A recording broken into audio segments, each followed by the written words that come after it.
Onegai Shimasu, treinador, treinadora e toda a comunidade do judô brasileiro. Começa agora o Mokuso, um podcast desenvolvido pela Confederação Brasileira de Judô por meio da sua área de educação, que visa contribuir com a formação continuada dos nossos profissionais.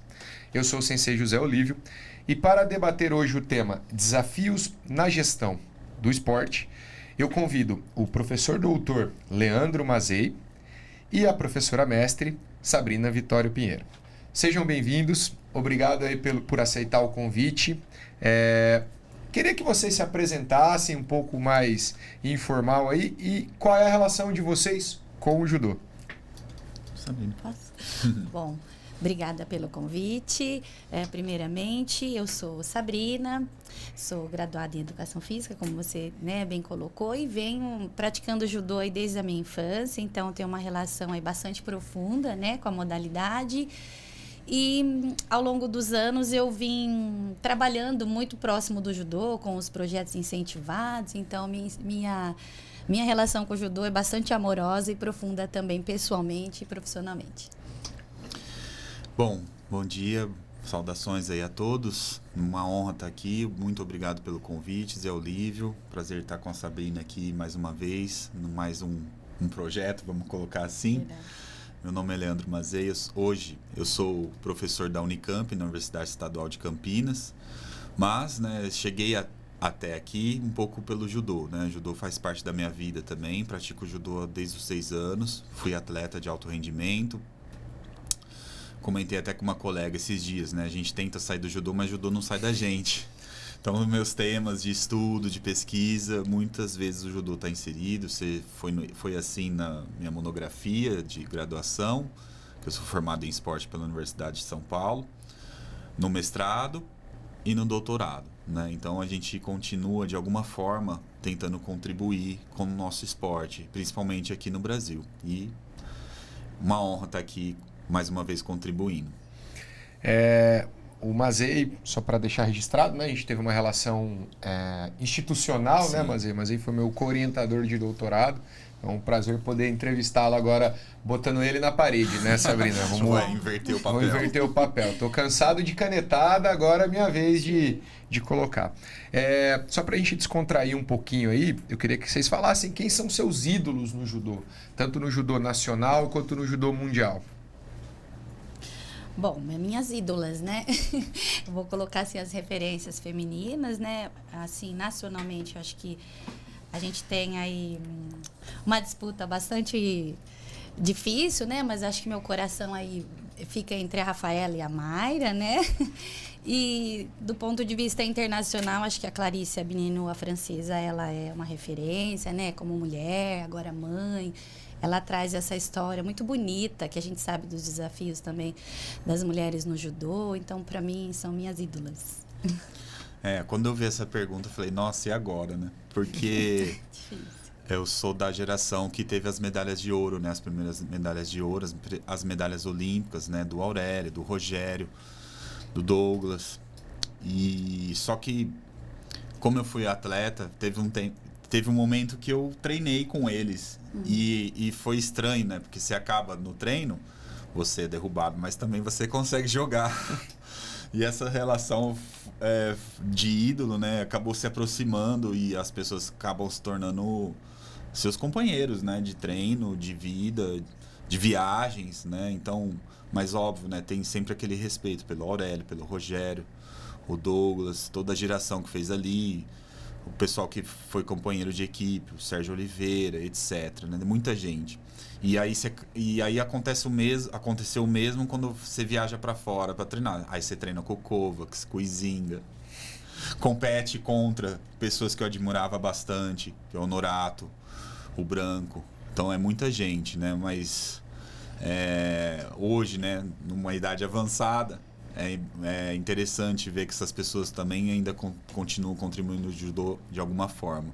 E é importante as próximas gerações, as gerações aí mais novas, também se atentarem a todo o passado desses atletas, desses gestores também, porque era uma época um pouco mais difícil, né? Então, essas novas gerações valorizar todo o passado do judô nacional. Foi um tijolo em cima de tijolo sendo construído para a gente chegar aqui hoje. Legal. Nomes de peso aí, né? E aí denuncia um pouco a idade dos convidados, que a gente não vai entrar nesse mérito. Não, Detalhe. isso não é muito importante agora.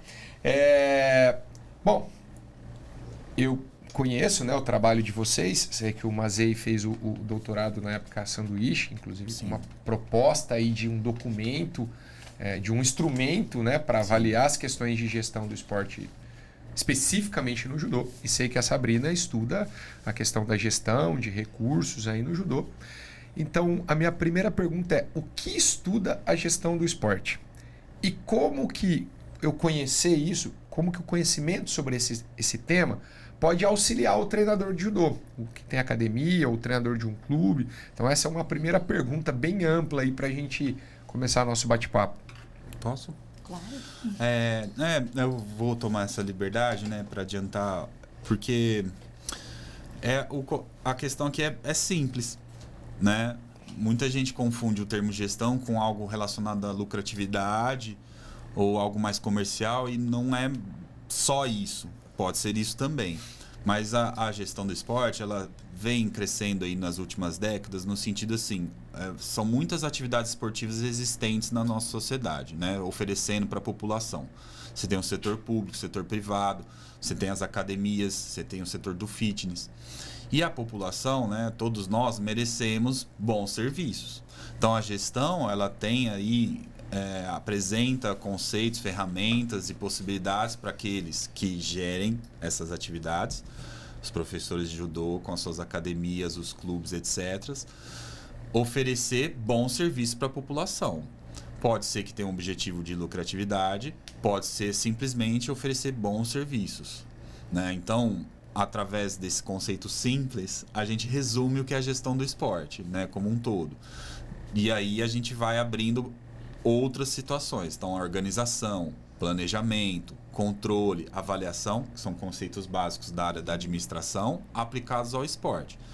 É importante a gente lembrar sempre que gerir esporte não é igual a gerir um banco, um hospital, um setor industrial, né? O esporte, ele envolve mais coisas. Seja emocionalmente falando, seja uma questão de sonhos, né, de vida, de projetos de vida das pessoas. Então a gente está lidando com seres humanos diretamente. Então tem que ter uma sensibilidade do fenômeno esportivo em si, né, conhecer o objeto.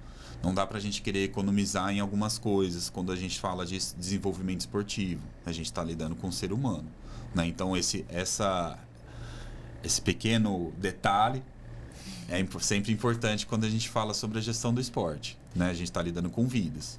E também eu imagino assim, você coloca como que o treinador, como que isso auxilia o treinador, né? Porque às vezes o treinador, ele absorve também, né, a parte do gestor. Em muitas instituições a gente não tem esse Só um dado, tá? cargo, Dentro né? das pessoas que fizeram a capacitação da CBJ, quase 70% acumulam as funções. Absorve, né? Tá? Então, e aí... Inclusive, esse foi um tema pedido por eles.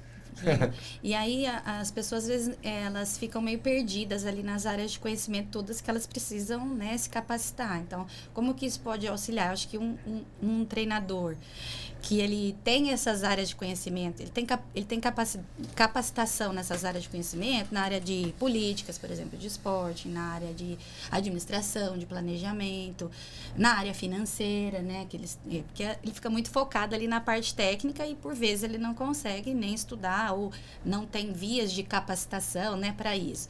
Então, eu acho que esse profissional, se ele tem minimamente ali um conhecimento, ele corre menos risco de ter um problema à frente, um problema futuro, né?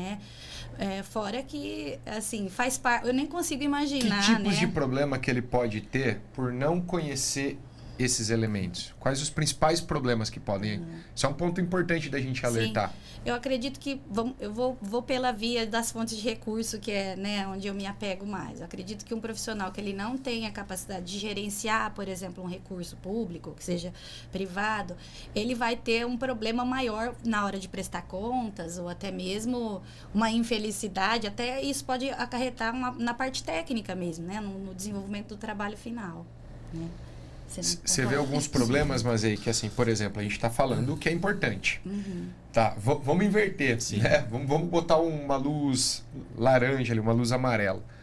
Quais os problemas assim que a falta de uma boa gestão para qualquer tipo de instituição, que seja uma academia privada, tal, que tipo de problema a gestão, a administração bem feita pode antecipar, pode prevenir? Sim. Vou dar um passo um pouquinho mais atrás, porque hoje, né, seja professor, treinador de judô e os profissionais de educação física em geral, geralmente eles não tiveram esse conteúdo na graduação ou na formação inicial. Então, é uma progressão de carreira onde muitas vezes vai se aprendendo com os erros, tentativa e erro, o que é um problema, né? Então, a Sabrina falou a questão financeira, né, de dívidas, mas infelizmente eu já vi assim no judô, por uma falta de planejamento,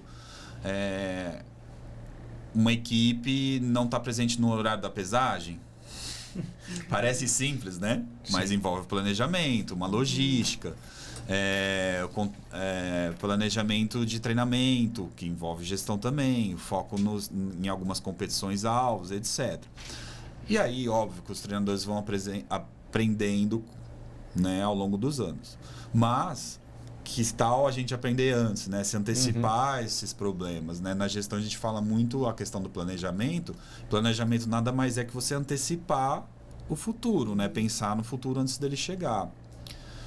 Então, o que a gente muitas vezes aconselha, e são coisas bem simples, vão ser escolhas difíceis. Muitas vezes algum treinador vai ter que sair do tatame e assumir um papel de organização, de organizador, de gestor. Aí quem vai dar treino? Outra pessoa. Né? Delegar funções é importante, né? Porque a gente sabe que muitos treinadores no Brasil acabam acumulando funções. Ele é o treinador, ele é o dono da academia, o gestor da academia, ele é às vezes o psicólogo, o nutricionista, o preparador físico, pai, né? Fora a família pessoal de cada um. Então, vai chegar um momento que ele vai ter que fazer uma escolha. Falar, vou delegar funções aqui, porque tá tudo não 100% de qualidade de se fazer as funções. A gente já viu as pessoas que delegam, né, que se organizam melhor nesse sentido, acabam tendo maior produtividade. E qual produtividade você está falando?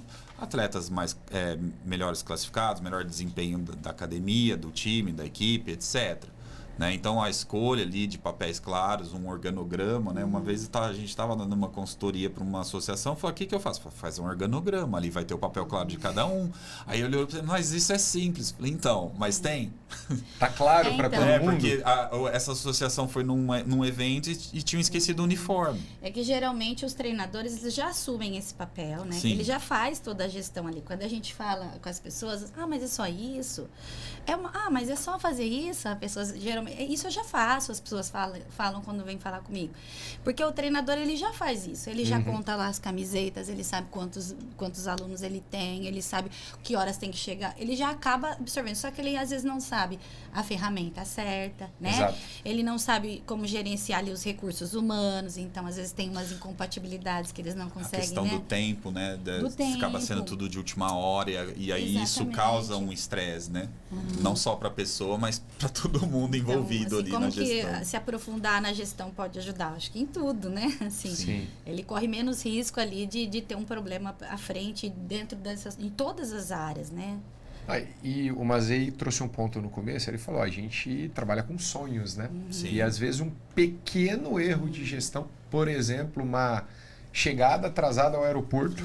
Esqueceu o passaporte. Ou não atentar um documento de liberação de uma viagem, você tira um atleta de uma carreira internacional. Isso. De uma carreira. Sim. Porque às vezes aquele momento era para alavancar a carreira dele. A gente sempre sabe que isso já aconteceu, né? São imprevistos que podem acontecer. Mas aquele checklist que de repente alguém que não está ali no tatame, não está acumulando funções, né? Saiba ali organizar melhor, se antecipar melhor e evitar esse tipo de imprevisto. E um ponto que acho que vale destacar, né? A gente não é nem fazer propaganda, nada, mas a gente viu os impactos que uma boa gestão teve em N instituições do judô brasileiro. Né? A gente pode citar algumas academias que se tornaram centros esportivos, clubes que se configuraram de clube regional para clube internacional. E eu acho que o maior exemplo é a própria CBJ, né? A transformação que ela teve nos anos 2000 ali nas gestões do professor Paulo Vanderlei, assim, transformou a CBJ numa instituição muito maior do que ela era, com uma representatividade importante, quase uma empresa, né? E sendo referência, né, para as demais também, né? Então, esse é um ponto que a gente, às vezes o treinador ele mira o sucesso, né? Porque já apareceu a palavra sucesso nos outros episódios, mas ele mira um sucesso profissional, que acho que isso é uma coisa que quem está no esporte tem muito forte, né? A gente compete. Né? O competir é querer ter sucesso sobre outras pessoas. Sim. E às vezes o caminho para o sucesso dele não é nem a parte do tatame que ele está fazendo. Isso. O entrave está no como ele vai organizar a parte gerencial, a parte de gestão, tomada de decisão, recursos, enfim. Então, é um assunto que todo treinador deveria ter Bom, primeiro que deveria ter essa disciplina já quando ele se gradua. Esse é um ponto que, para mim, é claro, né? Por experiência, assim, a gente como treinador internacional, a maior parte do tempo que a gente está com uma seleção, a gente está fazendo gestão de situações que são extra-tatame. Sim. Viagem, antecipação de documento, alimentação, pesagem. Então, assim, quando você vai para o tatame, até o momento que você até descansa, porque é aquela lei que você domina, que é a tua expertise. Mas todo o entorno de uma competição internacional, e isso quando a gente leva os treinadores para o ProCity, eles percebem a dificuldade que é, por exemplo, a perda de um voo. Né? A perda de uma conexão. Então isso gera é o que você falou, gera aquele gosto amargo na boca, porque você fala, pode acontecer da pessoa não competir, pode acontecer dela não ter a possibilidade de realizar o sonho dela. Sim, mesmo que tudo dê certo, né? Tudo sempre, graças a Deus, dá certo, mas essa questão do tempo, né? Do limite de tempo, acaba gerando estresse também, inclusive para os atletas. Sim. Né? Então, aí a gente sai daquela zona ideal para a competição. Então, quanto mais a gente se organizar e planejar, melhor para o atleta que vai desempenhar ali também, né? Sim, sim. Fora que tem também o ponto de vista que a gente está falando das diversas áreas, né? Também da questão dos patrocínios, né? Assim, da visibilidade das ações, né? Não tem como a gente negar hoje esse tipo de situação. Até porque é dar clareza naquilo que se está fazendo ali, né? Então, o bom gestor ele tem que se preocupar também com tudo isso, com a logística, com os recursos, com todo o financiamento esportivo, mas também com a parte do marketing, né? Que, assim, de acompanhamento, de avaliação, né? Dos indicadores e tudo mais. Então, é muito amplo, assim. Então, só um podcast não dá pra gente falar Claro, tudo, claro. né? Mas quando a gente representa uma instituição, seja essa uma federação, uma universidade, uma confederação, uma academia, você é o embaixador daquela marca o tempo todo. Sim. E aí você ser o gestor da sua imagem, né? E da imagem né? que as pessoas que vão estar contigo, ela é importante também. Sim. Né? Isso gera impactos tanto positivos quanto negativos, né? Sim. E se eu estou correndo atrás de resolver um problema emergencial, eu não estou cuidando às vezes de dar uma atenção para uma fotografia, para uma prestação de conta, para um relacionamento. Então, um aspecto importante, o planejamento. E aí a palavra apareceu na fala de vocês e a gente sabe que hoje o judô ele tem um campo profissional no Brasil muito grande, né? Existe uma empregabilidade, existe um mercado para quem trabalha com judô. O alto rendimento ele é pequeno, deixar isso claro, Sim. mas ele tem um mercado gigante para produção de material para tudo, né? Essa estimativa aí de 2 milhões de praticantes nos dá um parâmetro de mercado. E muitas vezes a configuração do trabalho com o judô, que há alguns anos eram as academias, né? Você tinha o professor da academia, que depois juntava, ia para um ou outro clube grande, mas basicamente era o judô de academia particular, que você era gestor de um pequeno espaço ali para praticar, com outra lei, outro momento. Esse perfil vem migrando, né? O judô hoje ele tem uma grande quantidade de pessoas que atuam no judô como funcionários públicos, né? Com concurso. Ele tem pessoas que estão sendo gestores em setor públicos da modalidade. Tem projetos.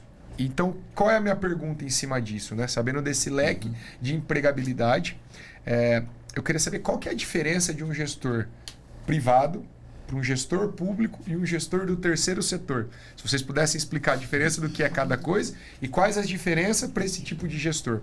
Que tipo de atribuições e de obrigações ele tem? Uma pergunta difícil. Né, mas contextualizando um pouquinho, né? A gente tem no Brasil diferentes situações. Eu trabalhei muito tempo na Grande São Paulo, hoje eu estou no interior de São Paulo, e a gente já vê diferenças grandes, né? Então, hoje na Grande São Paulo, diminuiu bastante, de fato, o número de academias. Eu lembro que há muito tempo eu fiz uma pesquisa, os profissionais que trabalham com judô, naquela época, a maioria já eram formados em educação física, já buscaram capacitação em graduação e tal, e é uma realidade diferente para as outras modalidades de combate. Então, imagino que de lá para cá isso tem aumentado. E os profissionais... E assim... E falta profissional de judô, porque, por exemplo, uma escola hoje que abre a prática esportiva de judô, ela vai buscar um profissional, geralmente formado, capacitado para atuar em escola. E todo mundo já está empregado. Sim. Né? Então, isso é um contexto importante que... Hashtag fica a dica, né? Capacitação hoje é importante, graduação hoje é algo básico, e quem não tem ou quem tem sempre tem que buscar uma capacitação contínua, né? Que a gente fala.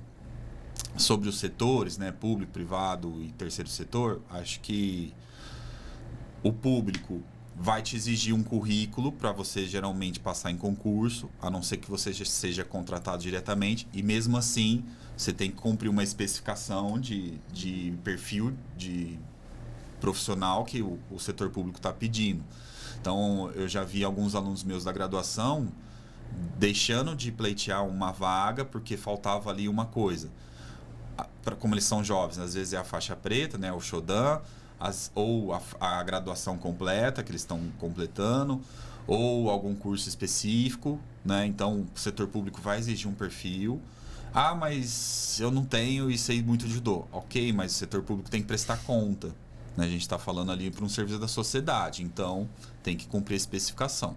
E, uma vez dentro, prestação de contas do setor público é algo já de praxe, né? Às vezes é muito, às vezes é pouco, mas tem uma prestação de contas. Então, vou levar minha equipe, o ônibus da prefeitura para tal lugar. Você vai ter que apresentar notas, você vai ter que apresentar o resultado, fazer um relatório. Alguém deve estar pensando, minha prefeitura não pede isso. Ainda. Aguarde. Aguarde que uma hora essa situação, essa Sua cobrança, tá né? Atrasada, né? Vai chegar. E Estado, governo federal, vocês que são da confederação, vocês sabem como funciona a prestação de contas, né? Setor público. Setor privado já é um pouco mais autônomo, né? A palavra já diz. Uhum. Cada um ali vai buscar os seus objetivos, né? Pagar contas, encontrar fontes de receita no setor privado, já que você está ali numa empresa, ou você é a sua empresa, né? Se for um dono de academia. Então, acho assim, aquela frase, matar um leão por dia no setor privado, ela surge aqui, né? Porque você está recebendo ou você recebe por aquilo. E aí você tem que fazer uma gestão com mais cuidado, porque é a sua vida ali. E o terceiro setor, acho que o principal desafio é a captação de recursos externos, né? A gente tem aqui, acho que eu vou deixar essa parte talvez para a Sabrina, que ela é mais especialista. Mas acho que vale só explicar o que é o terceiro setor. Sim. Bom, em tese, o terceiro setor é o que o setor público, o primeiro setor e o segundo setor, que é o setor privado, não conseguem fazer. Então, o terceiro setor surge ali por uma demanda da sociedade, né? Então, eu tenho meu filho, moro numa cidade, ele quer fazer judô, não tem projeto da prefeitura, não consigo pagar uma academia ou um clube. Geralmente vai ter um projeto ali social que pode atender essas crianças e jovens à prática esportiva, não só do judô, mas no geral. Só que esses projetos precisam de recursos também, né? Ou para pagar o profissional, pagar material, etc. Então, o terceiro setor sempre está com esse desafio de captar recursos, geralmente até junto à iniciativa privada, né? E também ao setor público, né? Via editais e tal. Mas é algo que envolve a Vamos falar de fonte de recurso Captação daqui e a pouco. prestação de contas também. Deixar a mas- Sabrina completar. Mas eu acho que a grande diferença, né? Essa sua pergunta é bastante importante, assim, porque como o gestor ele vai migrando, né? Como Sim. você bem colocou, ele vai migrando de uma função para outra até ele chegar na tomada de decisão, né? Que ele toma a decisão. Então ele vai às vezes se confundindo nessas 3 esferas, eu percebo, né? Bastante. E é muito recorrente, eu trago porque é recorrente essa situação. Então, às vezes a pessoa, qual que é a diferença? Então, é a pessoa ter esse entendimento. Tô trabalhando no público, então a minha visão é a coletividade, não é a minha opinião, o meu, né? Obviamente, aquilo que eu gosto de fazer, sou capaz, tenho afinidade e tal, mas não é exatamente só aquilo que eu acho que é o importante. Eu preciso olhar aquela demanda, é o público. Então, o gestor ele tem que entender isso. O produto final dele, né, o planejamento dele é para chegar naquele objetivo final que é atender a demanda da coletividade. Já o privado, porque eles se confundem, né? Sim. Eu vejo isso bastante na nossa modalidade mesmo. Já o privado, porque ele é esse gestor que ele migra desse lugar, que ele é o dono da academia, e aí ele vai passar a gerenciar um recurso público, trabalhar para a coletividade. E aí, e muitas vezes a pessoa ela não entende que ela está fazendo errado, né? Não faz porque ela não entende as diferenças ali. Então, o meu planejamento, então, se eu sou o dono da academia, é para o meu lucro. Então, é do meu jeito, né? Eu não tenho que consultar outras pessoas, eu não tenho aí uma associação de pessoas que estão junto comigo, né? E já no terceiro setor, aí a gente já tem essa figura. Então, o gestor tem que entender isso. Eu tenho uma associação que também, essas instituições, elas ficam muito baseadas no papel. A gente não vê isso de fato acontecendo, esse gerenciamento de associados, né? Acho que olhando uma união de pessoas. Isso, assim. Então, esse gestor ele tem que entender. Bom, eu estou gerenciando um recurso que não é só meu, agora não é só privado, não é da coletividade, mas é para um grupo de pessoas que tem ali os seus interesses baseados nos seus documentos institucionais, né, no seu estatuto, né, tem as suas regras, né. Então, eu assim, quando vi essa pergunta, para mim já veio claramente que as pessoas às vezes precisam, as pessoas não, o gestor ele tem que entender essa diferença e pautar o seu planejamento no produto final que cada uma dessas 3 esferas coloca, né? Eu acho que aí ele vai ter sucesso na sua gestão. Que é muito comum a gente ter, como eu disse, né, o dono da academia gerenciando um recurso público a maneira que ele quer ali, ou ter uma associação esportiva que não tem a presença dos associados, por exemplo, na tomada de decisão, né? Então, eu acho importante o gestor entender isso. Então, a gente pode assim... Vou tentar resumir de uma maneira que eu entendi, né? Aí vocês me corrijam. A gente tem um primeiro momento que é o objetivo de cada instância. Sim. Ok? Sim. O gestor público, o privado, ele tem um interesse dele. Pode ser que o meu interesse seja ter um atleta campeão olímpico. Não importa. Ou o meu interesse é ganhar 100 mil por mês. É o meu interesse, né? Estou colocando os dois bem difíceis de atender, mas só para ter clareza. E ali eu tomo as decisões. E as consequências das minhas decisões, elas são o prejuízo ou o fato de eu não atingir. Né? E aí eu tenho uma dependência do recurso. Quando eu sou gestor privado, eu tenho que arrumar fontes de receita. Bom, seja mensalidade, enfim. Quando eu caminho para o gestor público, o recurso normalmente ele é glosado. Ele já está pronto. Sim. Né? Ele já vem determinado. Empenhado. Eu vou... normalmente ele está pronto, eu vou disputar esse recurso ali dentro com meus pares dentro da minha instituição, seja prefeitura, estado, federal. Mas a minha responsabilidade, aí não é mais o meu objetivo, o objetivo é institucional, que é atender aquela determinada demanda coletiva, por exemplo. E aí existe uma questão na prestação de contas da utilização desse recurso. Sim. Lá o meu era o prejuízo. Lá eu posso fazer tudo que a lei não me proíbe. Não é verdade? Tudo que ela não me proíbe, eu posso fazer. É sempre mais fácil. Exato, eu tenho uma flexibilidade. Quando eu vou para a questão pública, é isso que é difícil de entender, não é só o que a lei não me proíbe, mas é o que a lei me permite. Sim. Né? Existem nuances próprias ali para aplicação desse recurso, que aí implica no que você falou. Tipo, ele é para isso, ele tem que atender a coletividade, ele tem que ter uma prestação de recurso específica, prestação de contas específica, né? E o terceiro setor, ele dá uma mesclada, mas ele ainda é mais próximo ao que é o público do que é o privado, porque normalmente é uma habilitação pública para existir, né? Seria isso? É uma permissão, um registro público para ter aquela associação, aquela ONG, aquele projeto, com recursos que normalmente são glosados. São ou de ordem pública ou são dos programas que são glosados. Então, a minha prestação, o meu cuidado, ele é muito mais parecido e similar com o gestor público do que com o gestor privado. E aí diminui a minha flexibilidade e autonomia. Né? Então, assim, requer um planejamento maior, uma previsão maior. A palavra-chave aí é planejamento. Se você planejou uma compra errada de uniforme, mensurou um número e depois vira outro, você vai ter um problema. Você vai ter que justificar, etc e tal. Então, quanto mais se prever, mais se organizar, melhor no terceiro setor e no setor público. E aí, eu queria já passar para os desafios do nosso sistema esportivo, né, para pensar nisso. E uma primeira pergunta, assim, uma federação, uma confederação, ela se configura em qual desses setores? Bom, eu falei esse tema ontem, numa aula de pós-graduação, inclusive. A gente está com um momento bem diferente no Brasil, porque nós tínhamos até o ano passado uma lei geral do esporte vigente, que é a lei 9.615. Eu sempre confundo o primeiro número. 9.615 de 98, que é a famosa Lei Pelé. E desde o ano passado a gente tem uma nova lei geral do esporte vigente, que é até para dar um pouco de clareza para o sistema esportivo brasileiro.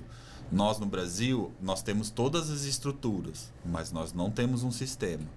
O sistema seria essas estruturas interligadas, se comunicando, e cada um com seu papel claro dentro do esporte nacional. Tem esboço, né, Manzil? Tem texto do Tubino lá falando, esse deveria fazer isso. É interessante, né, que até bem pouco tempo atrás, a palavra sistema aparece na legislação. Mas a gente não tem um sistema, a gente tem as estruturas. Então, um equívoco de conceito ali. É uma questão semântica mesmo. Exato. Né? E eu lendo uma referência de política pública, falei, nossa, tá lá escrito exatamente isso. Nós temos essas estruturas, não temos um sistema. Isso não só no setor esportivo, mas em outros setores também acontece no país, né?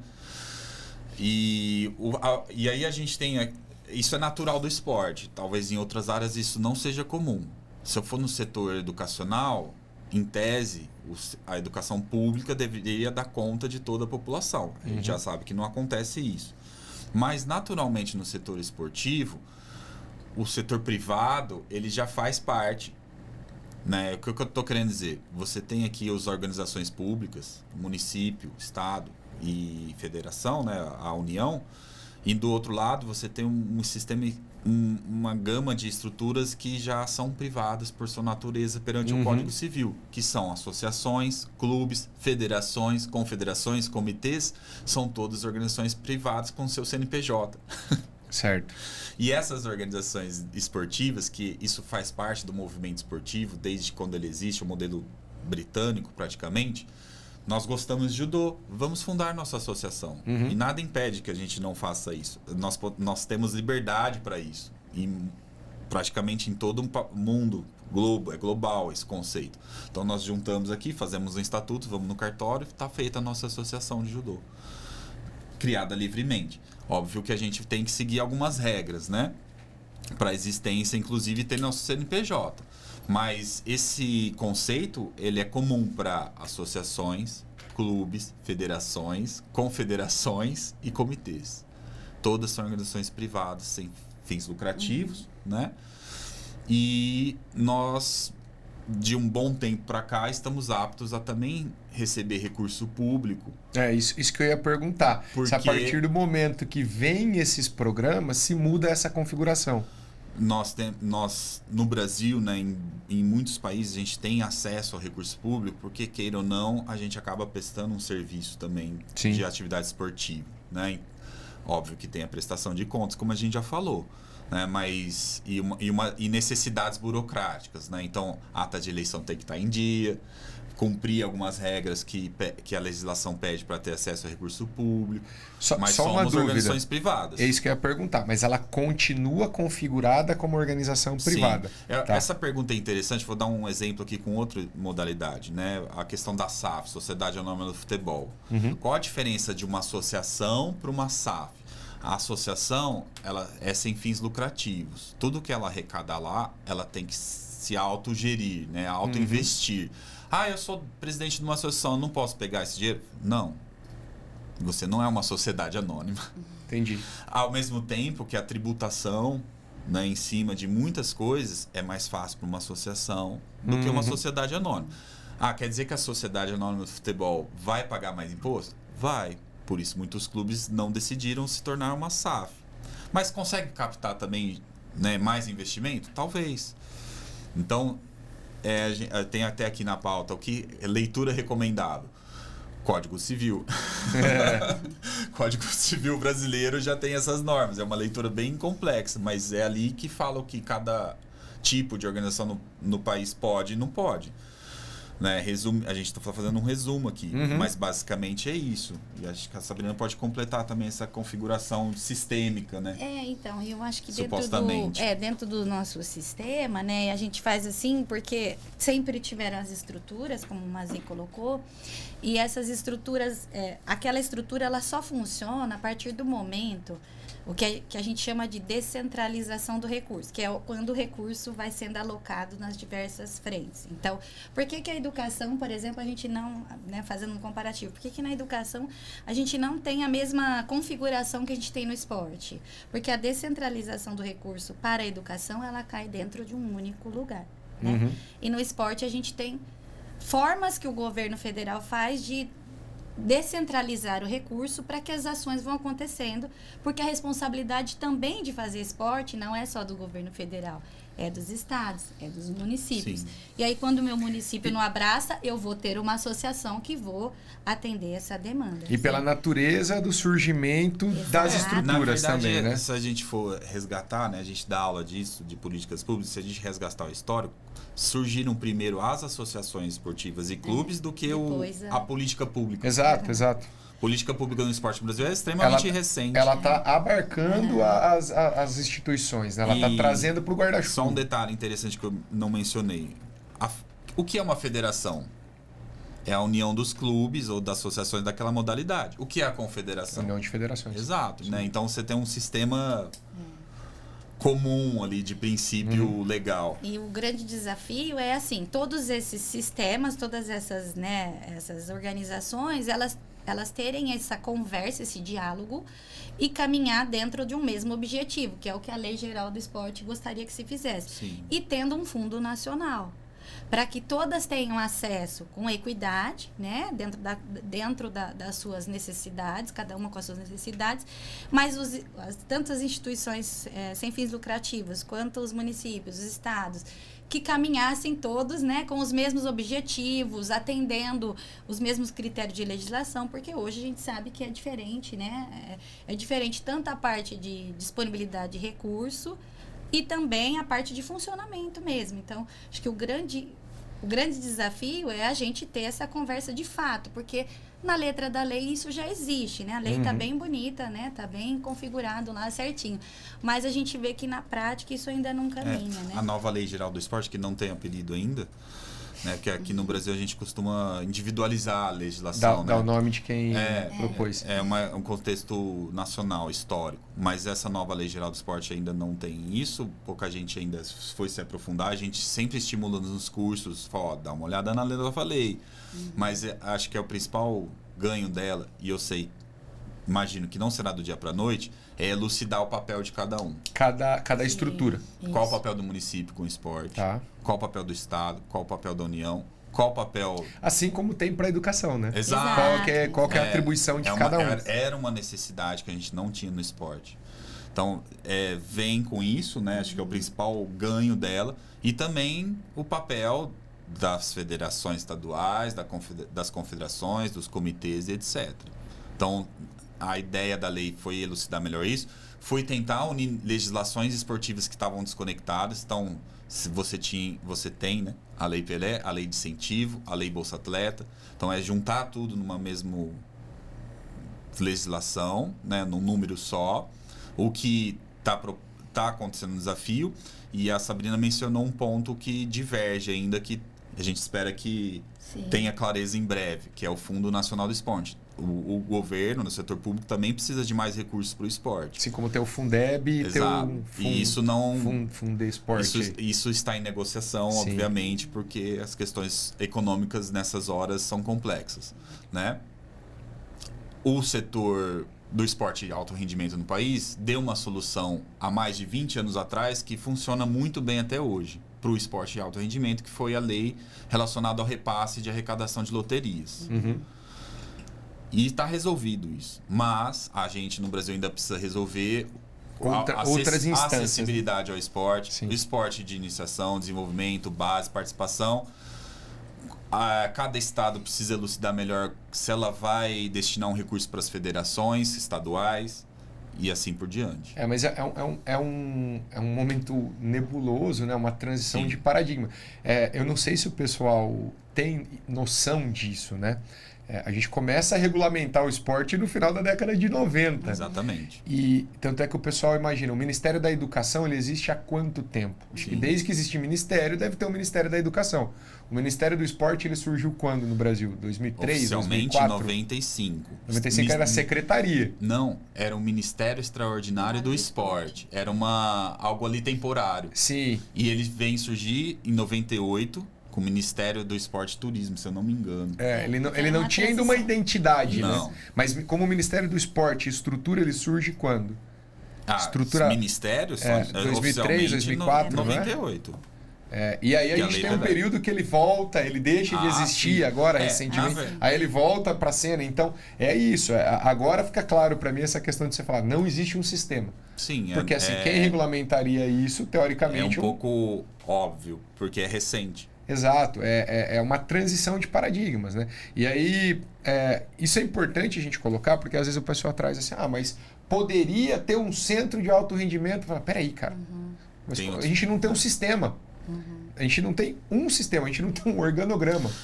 Antes de ter a solução, a gente tem que ter uma questão básica. Sabe que no passado, né, pela minha tese, os projetos que eu me envolvi, eu também falava, precisava ter centro de treinamento nacional. E por acaso hoje tem, né? Sim. Mas a questão dos centros, ele existir não é o problema. Construir o que a gente constrói. A manutenção e a gestão dele aí empenha um recurso significativo. Sim. Aí entra o desafio de você ter que ter o sistema antes. Exato. E sem contar a questão do desenvolvimento dos jovens que vão estar ali, etc. Né? Então não é uma responsabilidade muito grande. Não envolve só financeiro, você envolve recursos humanos. São N questões. Sim. A gente tem questão cultural, por exemplo. Mas vamos pensar... regional, nacional, um país que tem as dimensões que a gente tem, nível educacional, vai oferecer uma educação. O treinador vai permitir que o atleta vá para o centro nacional? Porque quando a gente, mas a França faz, a Alemanha... Não, mas eles têm um sistema esportivo que já tem anos, né, que é consolidado. Anos, que tem quase século. E a gente estava conversando esses dias, a gente fala bastante sobre isso, mas a gente estava conversando esses dias sobre isso. Então a gente vê, primeiro que fazer comparação com outro país nem sempre é inteligente, porque a gente, né... Mas precisa a gente entender o momento histórico que cada um se encontra. E também, assim, acredito eu, dos objetivos mesmo, né? A gente vê que a nossa política esportiva, ela caminha com os objetivos de quem está no governo. Sim. Então, tem tudo essa questão também política. Mas quando a gente compara, assim, de forma bem rasa, a gente já vê que o Brasil, ele dá opções, né? Do financiamento, ele tem os programas. Então, a gente se sente privilegiado em muitas questões quando a gente conversa com outras pessoas. Mas você vê que a gestão de tudo isso, né, o encaminhamento, a organização, né, que é o nosso papo de hoje, de tudo isso é que não é legal, né? Nem que não diga que não é legal. Ele tá amadurecendo, né, Sabrina? Isso, é algo que é incipiente ainda mesmo, né? É importante citar, né, a primeira legislação relacionada a um órgão de governo e esporte, ela é de 39 e 41, e eram decretos.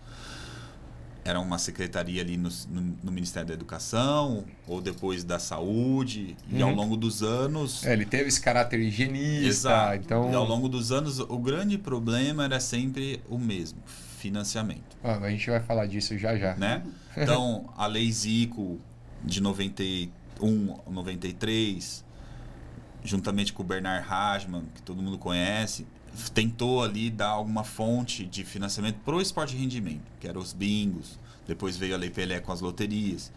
O esporte de rendimento avançou muito no Brasil. Não, e é importante, a gente não né? pode negar isso. Né? Eu ia falar isso, mas é importante a gente destacar, porque a gente está dentro do judô, e o judô ele tem uma certa linearidade de resultados. Sim. Mas o esporte olímpico do Brasil, se você olha até 96, Sim. ele é um.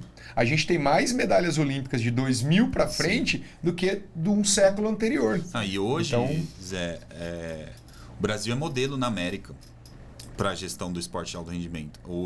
A solução das loterias, inspirada até no Reino Unido. Eles usam na camisa do judô lottery. Tipo, tá escrito lá a fonte de recurso deles. Ela solucionou um problema que a gente tinha. E, como a Sabrina falou, isso é uma legislação, mas dependendo do contexto político, pode mudar. Alguém pode revogar e tal. Me perguntavam muito depois de 2016, olha, e agora, como vai ser? Que tinha acabado ali um pouco depois, o Ministério falou, olha, o Brasil, alto rendimento, se mantiverem a lei das loterias, a lei de incentivo, a lei Bolsa Atleta, tá ok, o problema não é esse.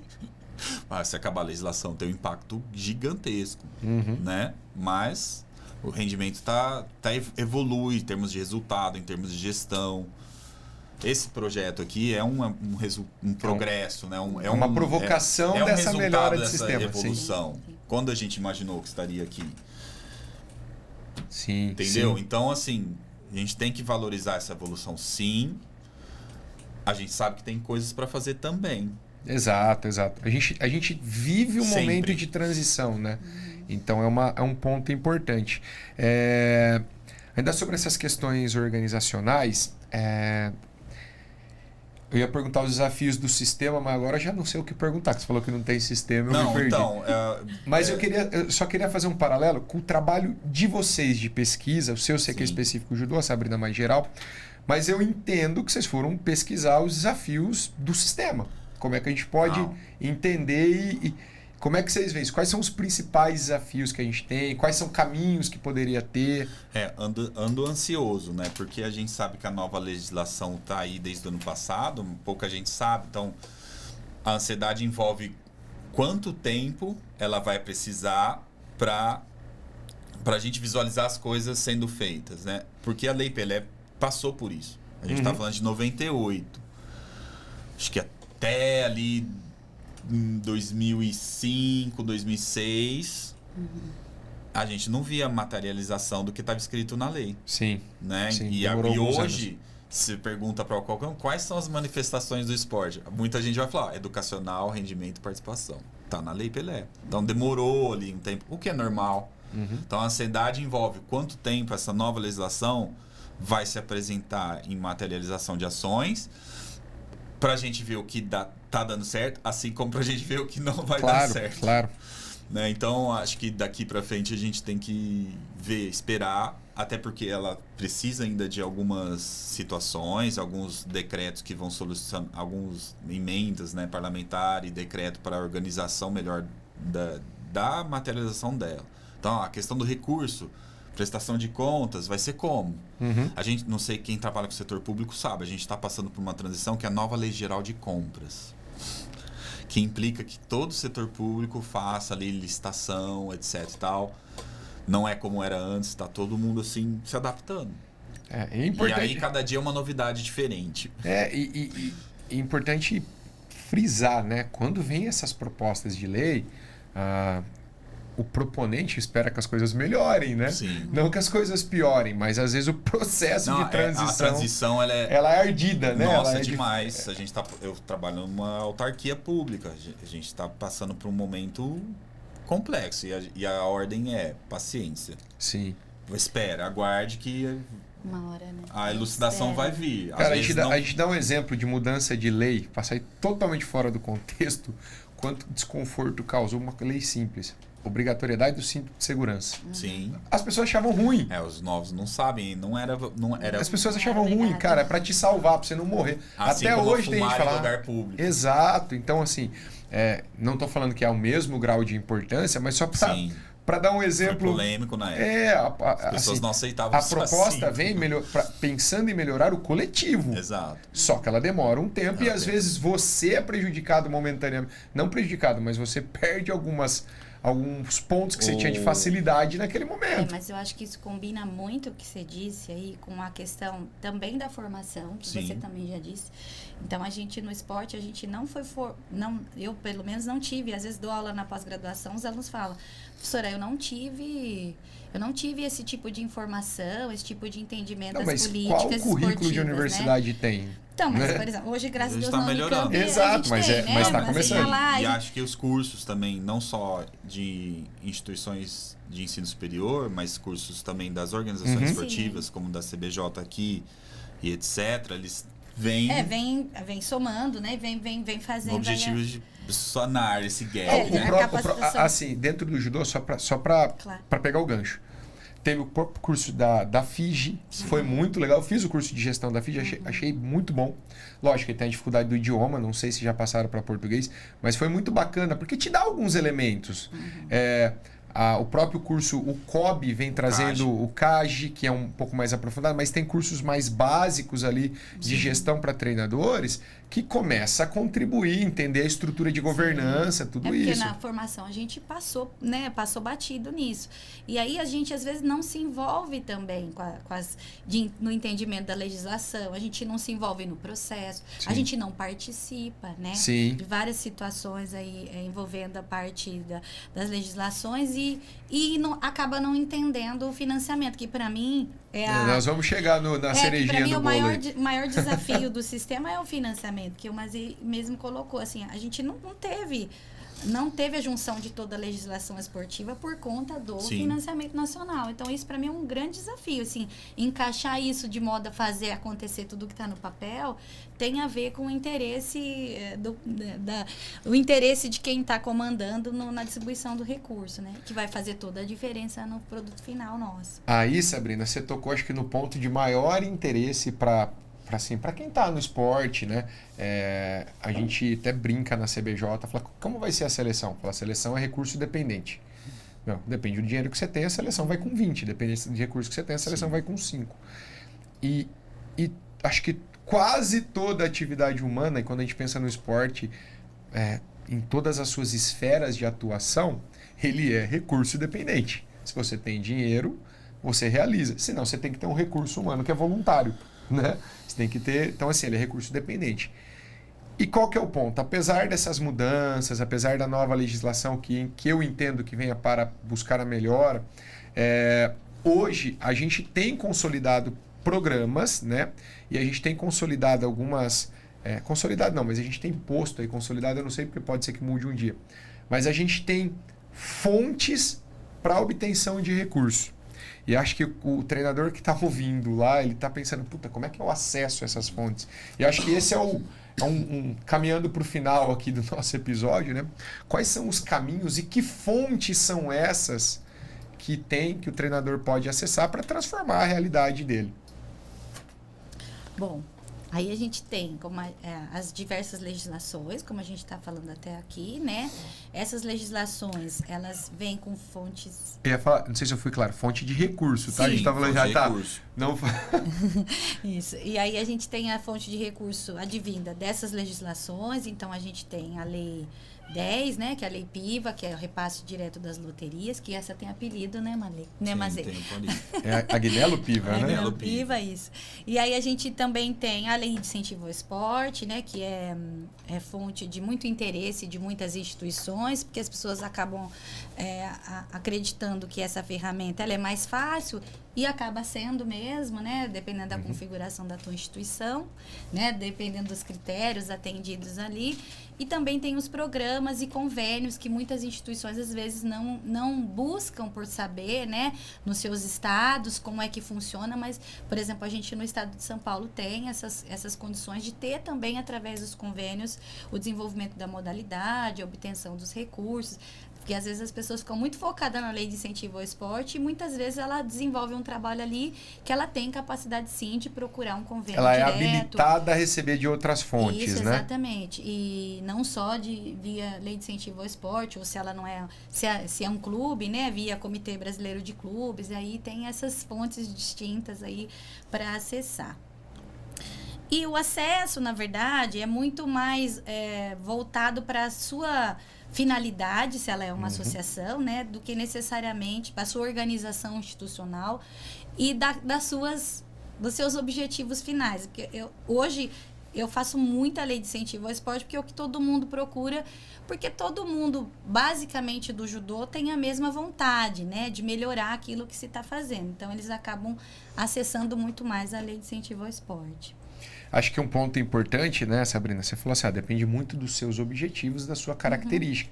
E é isso, às vezes, o treinador precisa entender, né? Para você acessar algumas fontes de recurso, né? Não adianta você ter a sua cabeça ser uma chave de fenda. Ela precisa ser uma chave Phillips. Então, você precisa transformar a sua agremiação, a sua associação.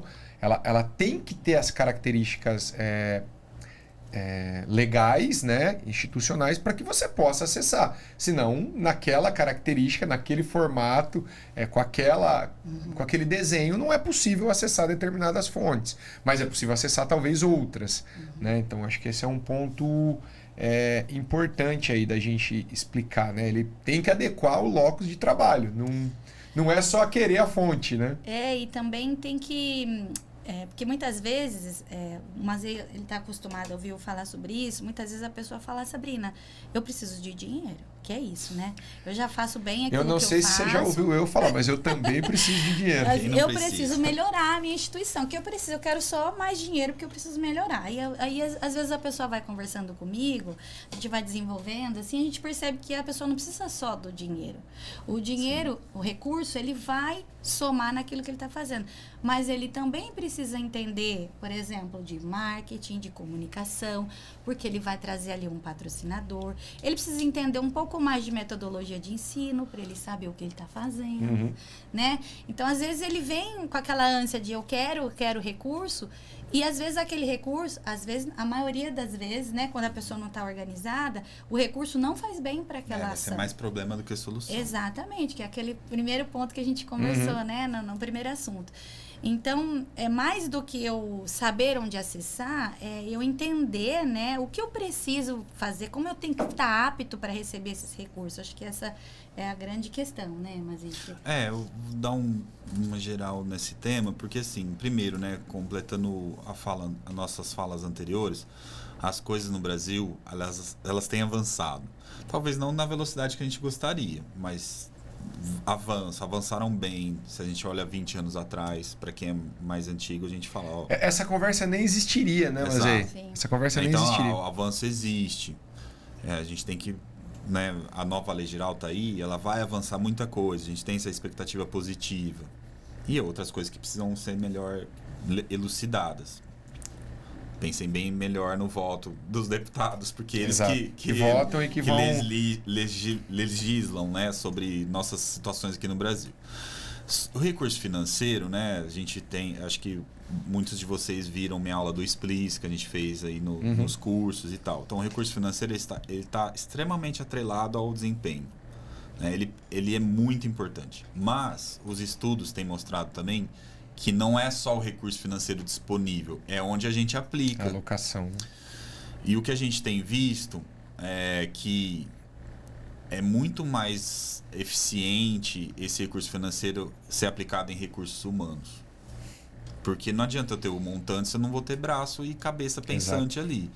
Então, às vezes, né, a gente se depara com, nossa, mas o serviço de tal coisa é muito caro. Então, se você quer fazer sozinho, tá tudo bem. Mas, às vezes, é muito melhor investir em alguém que vai te dar um serviço de qualidade. Aí isso é um outro problema, né? Qual serviço de qualidade? Aí uma seleção onde a gente vai aplicar, quem contratar, etc. Sim. É um risco. Se a gente tem indicação, funciona. Se a gente não tem, tem que selecionar.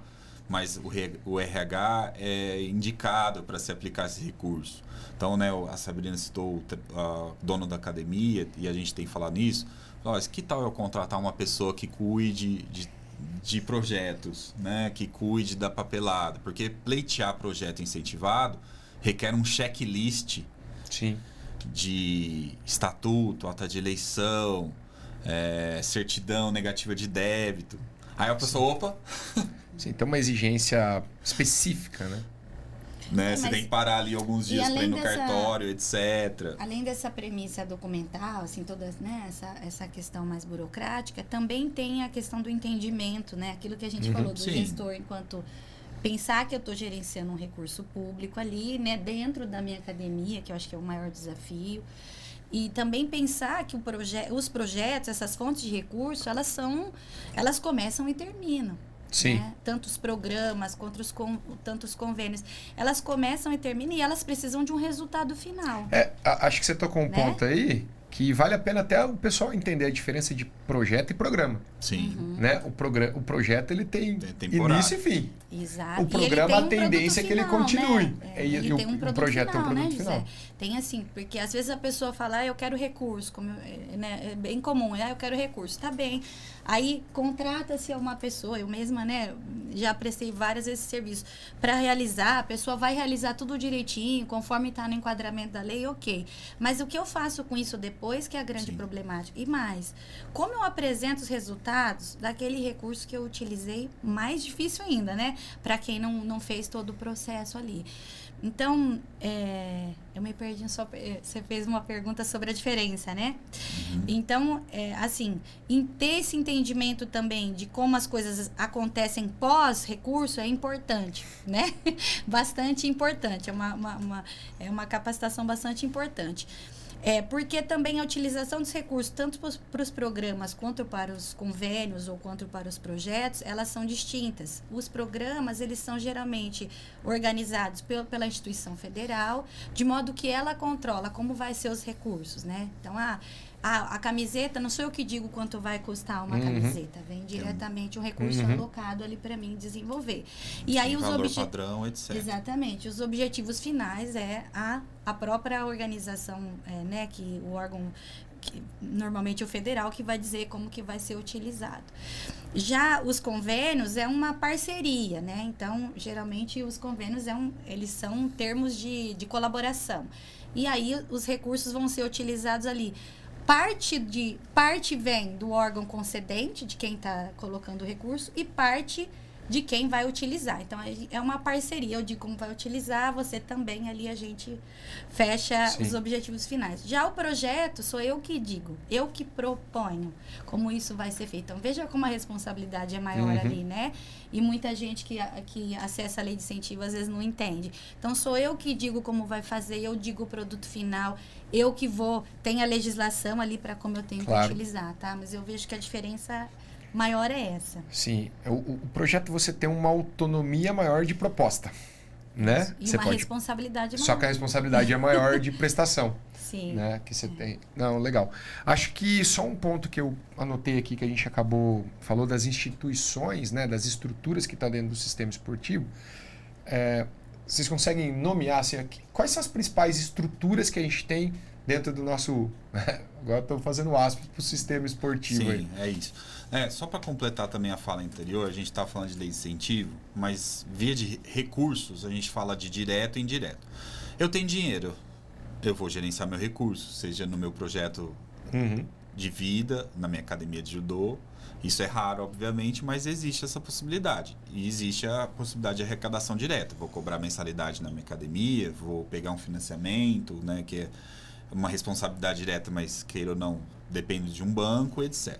E os indiretos, divide em público e privado. O público, vou começar pelo privado, patrocínio. Ninguém hoje patrocina sem um interesse. Sim. Você pode ter uma ligação pessoal com a empresa, mas o patrocinador quer algo em troca. Claro. Visibilidade da marca dele, fazer parte de uma iniciativa positiva, tem que ter um retorno. Tá? Muita gente pede patrocínio, o patrocínio. Não. Fala, nossa, então não sou mais seu amigo, hein? Ele quer algo em troca. Né? Amigos, negócios à parte. E também no setor público a gente tem a lei de incentivo federal, os estados hoje, a maioria tem sua lei estadual, os municípios muitas vezes têm sua lei de incentivo ao esporte também, sem contar chamamentos públicos. Né? Para uma demanda. Antigamente, a gente que é de São Paulo tem os Jogos Abertos, era colocado ali dinheiro numa associação que ia representar a cidade. Hoje não é mais assim em muitos lugares. Fala, você quer representar a cidade, você tem que participar de um chamamento. E qual que é a diferença? É que o chamamento vai te dar o recurso, mas tem contrapartida. Contrapartida em oferecer esporte para a população, etc. e tal. E os convênios que a Sabrina comentou, né? Então, acho que é importante falar aí disso, que são N possibilidades. Onde os professores, treinadores acessam essa informação? Tem que acessar ali a câmera, o jornal da cidade, etc. Conversar com as pessoas para elas verem qual a melhor opção, né, de estruturar. Ao longo dos anos, muitos cursos que trazem essa capacitação, né? Então, já linkando a sua próxima pergunta, quais organizações esportivas são importantes no Brasil? A gente hoje tem um Comitê Olímpico Brasileiro que oferece curso de capacitação, inclusive. O COB tem hoje uma representatividade não só política e esportiva, mas também econômica, porque recebe bastante recurso via loteria. CPB é a mesma coisa, né? O Comitê Paralímpico Brasileiro. E aí, ao longo dos anos, foram surgindo outras organizações, porque a gente tem um sistema esportivo um pouco contextualizado à nossa realidade. Então, a gente tem o Comitê Brasileiro de Clubes, inclusive a gente anda oferecendo bastante curso lá também, de projeto de lei de incentivo, ou organização esportiva, ou formação de atletas. Então, o CBC está ajudando bastante, inclusive várias modalidades. Acho que a CBJ sabe muito bem. Sim. Você sabe muito bem. A gente tem parcerias com o CBC. Exato. Tem os CBIs, né, que são os campeonatos para jovens. Depois, uma segunda prateleira, vamos colocar assim, você tem a CBDU, Universitário. a Confederação Brasileira de Esporte Universitário, a Confederação Brasileira de Esporte Escolar, CBDE, e aí encerra os comitês. Tem ali também... Isso a gente falou em esfera nacional, né? Tem ali também um comitê que surgiu há pouco tempo e deve crescer ao longo dos anos, que é o Comitê Brasileiro de Clubes Paralímpicos. Legal. E o Ministério do Esporte, né? Estou colocando aqui só no setor privado ainda. Tá. Você tem ainda a FENAClubes, que recebe... Todas essas recebem parte da loteria, tá? Porcentagens diferentes, mas recebem.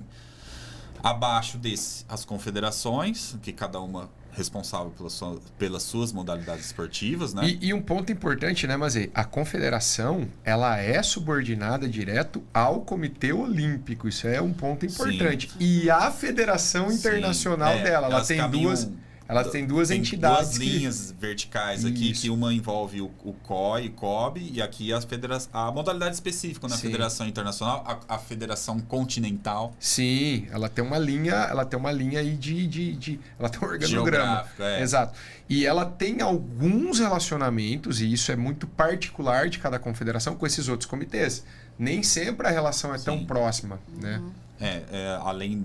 Né, a gente fez COI, COB, mas no meio ainda tem a Panam Esportes, que é a Confederação Pan-Americana, Odesur, que é a Sul-Americana, enfim. É um sistema esportivo bem complexo. E geralmente ainda um autor ele colocou dentro desses organogramas internacionais a OADA. Sim. Antidopagem. Sim. E provavelmente nos próximos anos a gente vai ver outras organizações relacionadas a assédio, bullying, etc., que vão tentar cuidar melhor disso. Mas aqui no Brasil a gente tem as confederações que desempenham um papel muito importante, e abaixo delas as federações, e lá na base de tudo, que eu acho que é onde está nosso coração, clubes, associações esportivas. Dentro das associações, as de não governamentais, né, terceiro setor também, porque elas se configuram como associações no final das contas. E aí do outro lado, ministério, secretarias estaduais, secretarias municipais, e lá embaixo os projetos municipais que dão acesso ao esporte. Os conselhos, o que talvez falte dentro desses adócios, né? As pessoas esquecem do conselho, mas conselhos. É o primeiro passo para a pessoa fazer um tipo de parceria pública, por exemplo, né? Muitas instituições, né, às vezes não acessam porque ela não tem a informação de como ela tem que chegar no recurso, né? E nessa estrutura, porque vê que é grande, né? E assim, o que está mais próximo de você? Talvez o seu conselho de esporte, que muitos municípios não têm. E às vezes o pessoal do esporte não se atenta a essa questão que é o primeiro passo para você poder É a acessar. mesma mesa que você senta, Sim. né? Para Isso. conversar. E nesse também o que falta um pouco no Brasil ser melhor, os intersetoriais. Então, Olimpíadas escolares. A gente está falando de escola, a gente está falando de esporte. Quem organiza? Geralmente é a Secretaria de Educação e a Secretaria de Esporte junto. Né? Então, a gente tem essas interligações. O esporte na escola, né? Que no Brasil é um tema que às vezes surge. Nem vamos começar. Né? E eu falo para os meus alunos, seria muito bom, só que 70% das, mais ou menos, segundo o IBGE, não sou eu que estou falando, podem pegar a estatística aí, praticamente 70% das escolas do país não tem quadra. Exato. Então, peraí, vamos melhorar. Aliás, né, esse novo Ministério do Esporte, vou colocar novo que ele veio aí de volta, tinha ali nas entrelinhas alguma ideia relacionada a isso, dar acesso ao maior esporte. Ao esporte de base, né? Esporte participativo. Mas a gente viu que a coisa não foi aí muito bem comunicada vez, né? ou planejada, enfim. Mas é uma situação que a gente tem que pensar para o futuro também. Sim. E vem, né, junto com o que a Sabrina falou, convênio. Eu não tenho espaço, mas a Secretaria de Educação talvez tenha, ou a própria Secretaria de Esporte do município, eu tenho que usar aquele espaço. Aquele espaço não pode ficar parado, porque ele parado está me gerando só custo. Sim. Fora a depreciação do espaço. Sim, né? e a gente vê isso. Né? Então, vamos usar. Só que não pode ser assim de qualquer jeito. Tem que se fazer convênio. A solução não pode ser pior do que o problema, né? Exatamente. E acho que é por isso que é importante essa fala do Mazei, porque às vezes a pessoa ela tá muito focada ali somente no recurso, né? Mas ela pode ter outro tipo de parceria e não onerosa com os municípios e a partir disso começar a desenvolver um trabalho. Porque o próprio município às vezes encaminha a instituição para fazer a lei de incentivo ao esporte. Ah, não, mas busca você, né? Porque aí ela transfere ali parte da responsabilidade dela para o terceiro setor caminhar, né? Não que isso seja bom, porque eu acho que a lei de incentivo ao esporte é realmente um incentivo e é um plus, né? Algo a mais que você deve buscar mesmo. Mas, às vezes, a parceria ali é o primeiro passo para ele ir tentando se organizar, entendendo não só com o setor público, mas também com clubes que têm hoje como é o uma funcionamento ali das organizações, como são, porque geralmente essas parcerias, elas requerem das instituições o mínimo de organização, então um CNPJ constituído. E a gente volta lá para a primeira pergunta, mínimo, a importância do gestor então, esporte. ela vai pedir ali o mínimo, né? Um CNPJ já constituído, uma pessoa que saiba fazer uma documentação, escrever né? um projeto. Exatamente. Então, assim, eu acho que o mais simples sempre funciona. Melhor. Sim, né? Esse é o nosso lema. Simples é melhor do que o complexo. Tá certo. Pessoal, acho que a gente teria muito assunto aí para debater. Acho que tem que desdobrar mais, né? Eu particularmente vejo que essas questões de gestão, elas são básicas para a gente avançar um passo. Né? Não é nem para a gente sair correndo, é para a gente dar um passo. Então, até por isso, peço que vocês deixem aí algumas fontes, né? Citaram algumas durante, mas o treinador que quiser saber mais, que queira se aprofundar, que queira melhorar a leitura, que queira consultar materiais, quais as fontes que vocês recomendam aí para eles? Posso começar? Eu recomendo aí o pessoal pesquisar pelos cursos, né, das organizações esportivas que estão sendo oferecidos nesse sentido da gestão. Acho que é um passo importante. Para aqueles que têm o próprio negócio, o Sebrae sempre vai ser uma fonte de informação valiosa para empreendedores.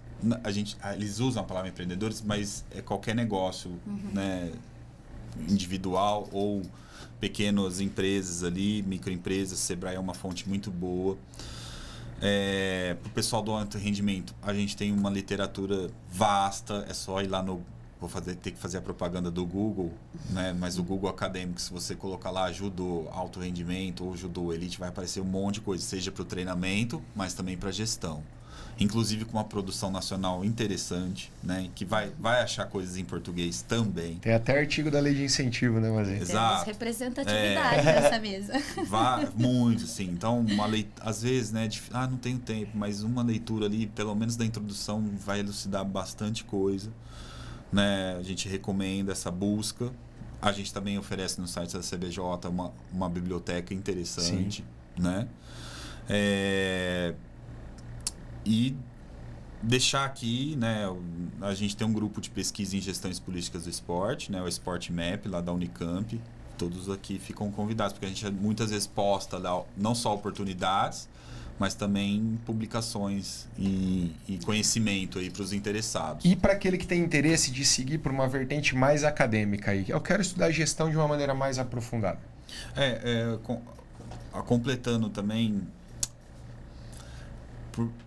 a gente fica muito feliz porque jovens ali graduandos a gente tem colocado no mercado para trabalhar em clubes, confederações e comitês. Então a gente fica feliz, né, que a gente consegue que essas pessoas sejam absorvidas pelo setor. Não é só a formação acadêmica que a gente está propiciando, mas para quem se interessar e aprofundar, né, em breve a gente vai lançar um curso de especialização em gestão do esporte, com uma parceria aí com o CBC. Para participar do curso, aí precisa... Eu acho que quase nenhum clube de judô hoje não faz parte do sistema do Comitê Brasileiro de Clubes, né? Então tem bastante gente que vai ter essa possibilidade. Eu quis oferecer uma pós abrangente, mas eles falaram, a gente quer uma de gestão. Eu falei, tá bom, pode deixar. Então a gente vai lançar em breve uma especialização, né? Uma pós-graduação lato sensu em gestão do esporte e clubes esportivos. Fora da lato sensu, né, a Unicamp e as outras universidades públicas, como já vieram aqui outros palestrantes, têm seus programas de pós-graduação, mestrado e doutorado, que a gente chama de stricto sensu. E aí é uma aproximação inicial, né, uma conversa, pensar numa ideia de projeto, pensar num cronograma de orientação, nas particularidades de cada um, né, porque às vezes tem que fazer disciplina na cidade da universidade, essas coisas todas, mas a gente está aberto também, sempre esteve aberto a conversar sobre possibilidades aí de projetos de pesquisa relacionados a mestrado e doutorado. Lá a gente recebe muita coisa. Às vezes eu falo, nossa, será eu mesmo como orientador, será que eu estou preparado para orientar tal coisa? Mas a gente caminha junto e tem dado certo. E também acessar o portal do gov.br, esporte.gov.br, que lá a gente tem a plataforma, tem separado pelos programas do governo federal. Todos eles são pautados nas legislações, então você encontra manuais, sabe? Tem o passo a passo de cadastramento. Então tem bastante informação lá na plataforma também. Tem que navegar, perder um tempinho lá, estudar um pouquinho, né? Se aproximar daquilo que talvez possa atender a necessidade da instituição. Legal. Então, ficou aí uma série de fontes de recursos para quem se interessar, fonte de conhecimento. Agradecer a presença de vocês. Sei que foi um pouco sacrificante aí pelo horário. Se deixar a gente ficar falando aqui o dia inteiro. O difícil era chegar, né? Agora, daqui para frente, o difícil é acabar. Sim. E sabemos aí da questão pessoal para cada um poder estar aqui hoje. Então, obrigado mesmo. Pedir para vocês deixarem as considerações finais aí e deixar o contato de vocês para aqueles que tiverem interesse em conhecer mais sobre o trabalho, ou vocês pessoalmente, ou para algum treinador que tenha interesse em conversar com vocês. Muito obrigado. Bom, quero primeiramente agradecer novamente, parabenizar, na verdade, a iniciativa, né, da CBJ, a idealização e todo o acolhimento, convite do José Olívio e dos demais, né, que dão suporte para tudo isso acontecer. Ao Mazei, que é, né, meu orientador, meu amigo, meu parceiro. E também valorizar assim, esse momento que a gente tem de falar sobre gestão. Muita gente acha que é super fácil, né? Ah, não, eu já faço assim, de outra forma. Então, a gente percebe que precisa de um aprofundamento, precisa de leitura. No esporte, a gente está muito acostumado, né? No tatame, o judogi e tal, mas a gente precisa assim valorizar, encaminhar as pessoas sempre para uma fonte de conhecimento mais profunda, para melhorar aquilo que você faz, ter uma responsabilidade muito grande em trabalhar com outra pessoa, né? Então, valorizo e parabenizo essa iniciativa e agradeço. Obrigado. Tá. Tem o meu Instagram, né? Que é Sabrina Vitório Consultoria. Meu e-mail sabrinavittoriome@gmail.com. A gente fica à disposição para qualquer dúvida, esclarecimento, contato. Obrigada. Também queria agradecer o convite, né? Já tenho participado aí da academia da CBJ, né, dos projetos da CBJ com relação à capacitação já há algum bom tempo. Vejo que as coisas evoluíram, estão evoluindo bastante, a gente fica muito feliz. Portas abertas lá, meu e-mail é leandromazei@gmail.com. Quem tiver interesse em perguntar, tirar alguma dúvida, entrar em contato, tá lá. O Instagram do grupo é @sportmap, né? É só procurar lá e ver a marca e as postagens. E só dizer assim, continuem, né? Continuem trabalhando sempre. Continue visando a melhoria das ações que vocês fazem no dia a dia. Né? Não se acomodem, né? Não entrem na zona de conforto. De alguma forma, a gente sempre tem que sair um pouco da zona de conforto e evoluir. Aí, porque o nosso esporte tem que sempre melhorar, né? Sempre há espaço para melhoria, então é isso que a gente sonha também para nosso judô e para o nosso esporte nacional. É isso aí. A gente agradece a todos que ficaram acompanhando até agora. Espera que o conteúdo seja importante aí para o seu trabalho, para a sua formação, que tenha te despertado o interesse. Peço que vocês deixem nos comentários para nós o que achou do episódio, que pontos de dúvida. Se tiver interesse, vão atrás dos professores, eles vão ser super solícitos aí em atendê-los. Deixe também o comentário quem você gostaria de ver aqui no podcast conosco, que assunto você gostaria de que fosse abordado, e a gente agradece e muito a participação. Sigam as redes sociais da CBJ, o Judô CBJ no Instagram, e também o Educacau CBJ no Instagram. Arigatou gozaimasu.